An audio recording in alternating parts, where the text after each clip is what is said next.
What's doing YouTube? Alright, we've got another off-seasons update video for you guys going over my current training program, which is a 4-day split to sort of maximise recovery with a few extra days off to cope with a few niggling injuries I've got at the moment.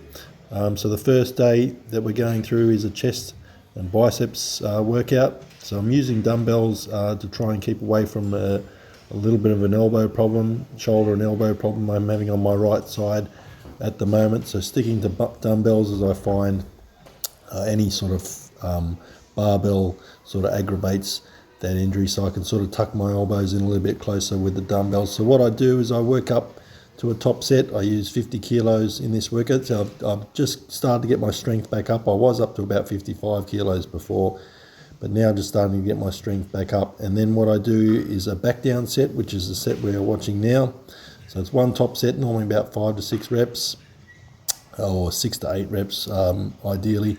And then this back down set is anywhere between 8 to 12 reps is what I'll target. So I want to be kind of up around the 12 rep mark.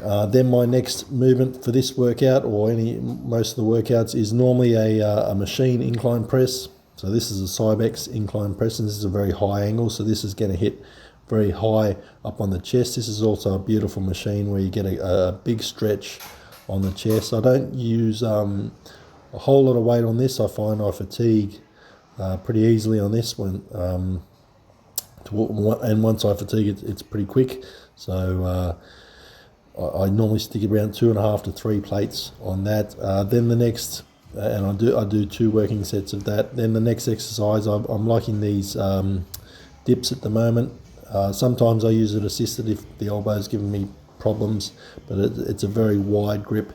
I find this is getting a great stretch on my chest and helping to bring up the lower area. I get a great stretch right across the chest. This is probably one of the best exercises you can do for chest. So I do about 2 working sets again on this, probably 8 to 12 reps ideally. Then for biceps, for this particular workout, normally I just pick about 2 exercises for biceps, and in this workout I just did standard dumbbell curls, working up to just 1 working set, normally about 15 to 17 kilos for me. Again, 8 to 12 reps. I like to use the fat grips as well, as it sort of engages a little bit more arm recruitment. And biceps is something that I've always been pretty good at, so don't need to do a whole lot. The other exercise that I did for this workout was hammer curls, again using the fat grips. So this is going to hit a little bit of forearms as well, and bring up the side of the bicep, in between the bicep and tricep, just to give you more thickness for your side chest shots or side tricep shots. So also to bring up the forearms, just to balance up the physique. So again, just 1 working set of this, 8 to 12 reps again. I'd probably work up to about 15 to 17 kilos again. Then the next workout is back. And in this particular workout, I did a pullover superset that I like to do. So starting with the rope pullovers, focusing mostly on the contraction with this. Again, about 12 to 15 reps. I don't like to go too heavy on this. Trying to keep my scapula down and try and squeeze the lats at the bottom. I find this is the best pullover exercise where I can engage my lats the best. I superset that with dumbbell pullovers. So the dumbbells now, I'm trying to work on the stretch and trying to stretch out the serratus and the rib cage as well. Create more flexibility and just sort of hit those fibers. They're at the stretch range. So again, trying to aim for about 12 to 15 reps. So keeping the weight fairly light and focusing mostly on just getting the movement down at 100% or as much as possible. Trying to sort of drop my hips a little bit with this movement too, just to give you a bit more stretch. But I find this is a fantastic exercise for building up the rib cage and the serratus and stretching out lats, and you also get a little bit of pecs. I try and squeeze my pecs at the top of this movement as well. So again, two working sets on each of these, but the weights are fairly light, so it's kind of more of a warm-up. compared to everything that else is to come in the back workout. Next up for this particular workout, I went with seated row. The reason why I chose seated row is I like the stretch that you get. The only problem is you haven't got a pad to brace into, which can give you a bit more ability to get more tension on the lats, but it's a good exercise to sort of practice engaging the lats and try and keep tension on the lats the whole time. So just stretching out as far as I can sort of feel my lats working, and then trying to drive my elbows down to my side or down to my hips and contract the lats at the end. Then I followed that up with a single arm row, now with the pads. So I like to always have a unilateral movement in my back workout, and for this particular workout I chose this exercise. So I do each arm. So with the seated row, I'll probably do one or two. I think I did 2 working sets, but then just 1 working set on the one arm row machine. So with this, same thing as the Smith machine, it's just that you've got the pad, but with the cable I find that I get a bit more tension at the stretch position. Then heading on to my pull down variation for the lats in this workout, I went with a wide grip pull down. And what you'll notice with this is I set my scapula at the start, so I drive my scapula down and back, and then try and maintain that position right throughout the reps, as I find that takes a bit of tension off my shoulders. So I aim for about 2 working sets of this, 8 to 12 reps again, and I find this a great exercise to build up the upper lats. I alternate this between workouts with like a supinated grip or supinated hammer strength underhand pull down. But this week I was targeting more upper lats. It still gets a bit of the lats at the bottom, but I find it's more of an upper back sort of pull down, which is where I'm a little bit weak. So that is why I alternate with this exercise every now and again.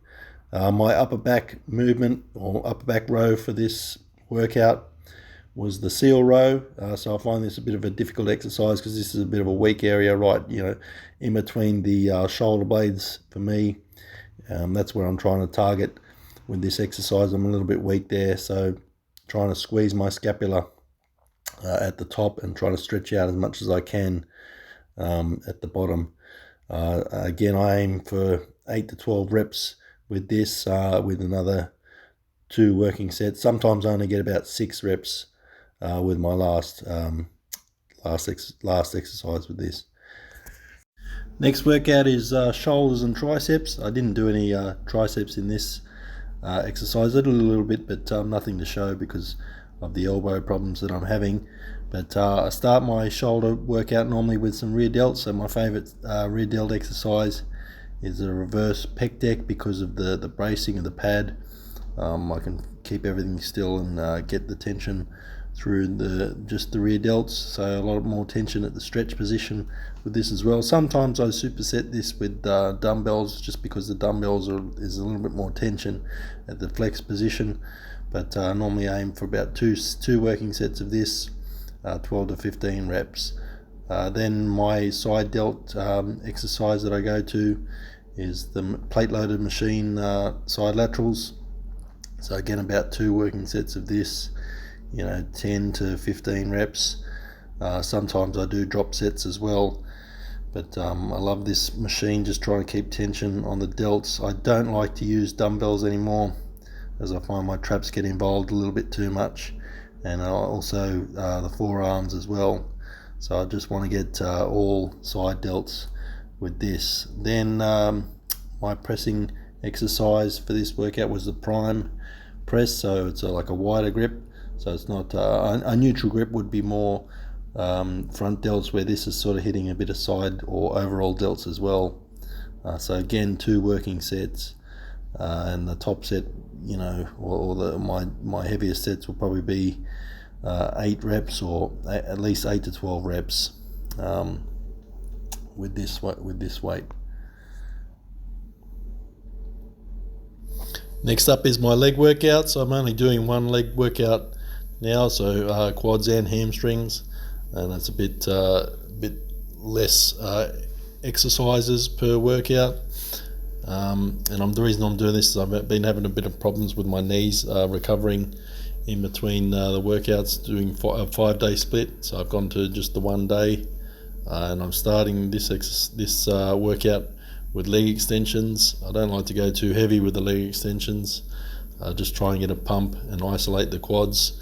Normally 2 working sets, 12 to 15 reps. And then my main exercise for this workout for the quads is a hack squat. That's my favourite exercise, just purely for building quads.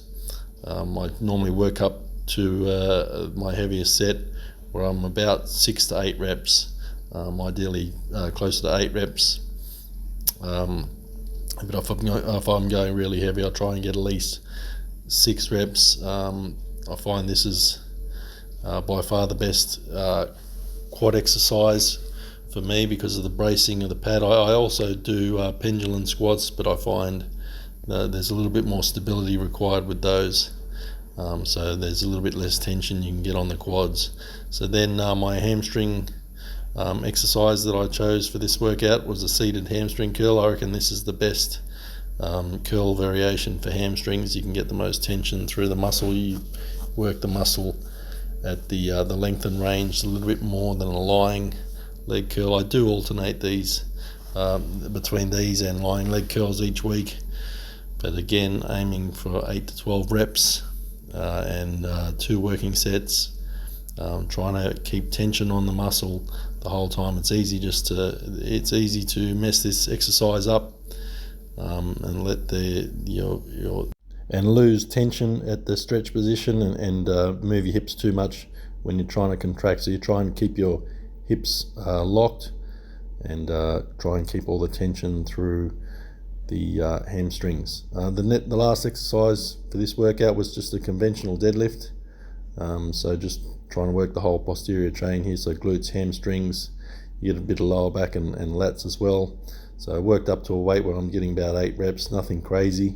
I was pretty fatigued by this time in the workout, but I like to keep a hinging movement so in the workout as much as I can. So I alternate this with RDLs each week at the moment, and try and cover all the muscle groups.